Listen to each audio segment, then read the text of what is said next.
Bonjour à tous et bienvenue sur la chaîne de Papier et de Rêve. Je suis Ursula et aujourd'hui je vais peindre avec vous encore une fois des cartes de vœux, mais d'une manière abstraite. Comme je vous l'avais annoncé dans la vidéo de la semaine dernière, voici donc ma version des cartes de vœux, mais d'une manière vraiment pas du tout traditionnelle et totalement abstraite. Ici je vais jouer avec les couleurs, les formes et encore avec les peintures dorées et argentées. Et d'ailleurs, pour ces deux couleurs doré et argent, j'utilise des poudres de Schminke, qui sont en fait des poudres métalliques et qui amènent beaucoup de brillance et d'aspect métallisé à la peinture. Je trouve ces poudres très intéressantes à travailler et surtout très faciles, puisqu'il suffit de les saupoudrer sur la peinture et tout de suite on obtient un effet intéressant, comme je suis en train de le faire juste en ce moment. Et l'effet métallique est très intense. Alors il faut faire juste attention à bien mouiller le pigment parce que s'il reste sous forme de poudre, il va juste s'envoler et ne pas tenir sur le papier. Donc il faut bien que ce pigment soit vraiment humidifié. Alors dans cette vidéo, je l'utilise pur déposé sur mon papier, mais vous pouvez aussi vous en servir comme un ajout à un mélange, donc le mélanger dans votre palette à une autre couleur pour lui donner un petit peu plus de peps ou d'intérêt. Et je vais vous laisser regarder tranquillement tous ces petits essais de cartes de vœux abstraites tranquillement, et je vous retrouve pour le matériel utilisé.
Pour le matériel utilisé, j'ai utilisé un Silver Brush Black Velvet 1/4 pouce en forme de dague, un pinceau Raphaël Petit Gris 903 numéro 12,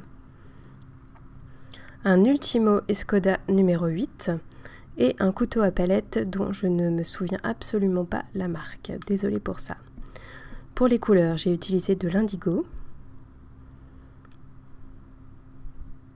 du bleu outre-mer,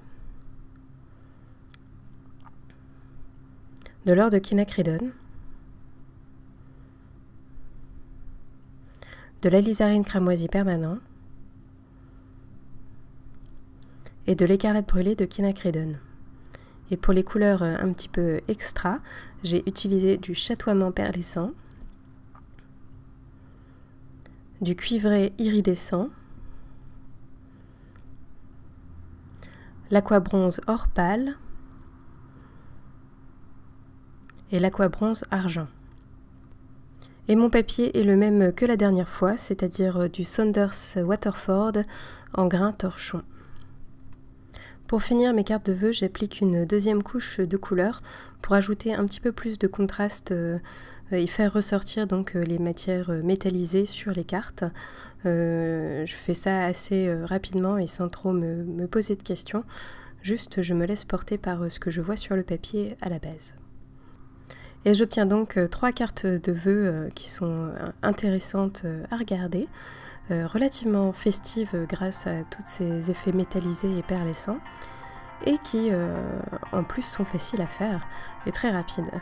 Alors j'espère qu'elles vous plaisent à vous aussi. Et cette vidéo est à présent terminée, merci de l'avoir regardée jusqu'au bout et j'espère qu'elle vous a plu.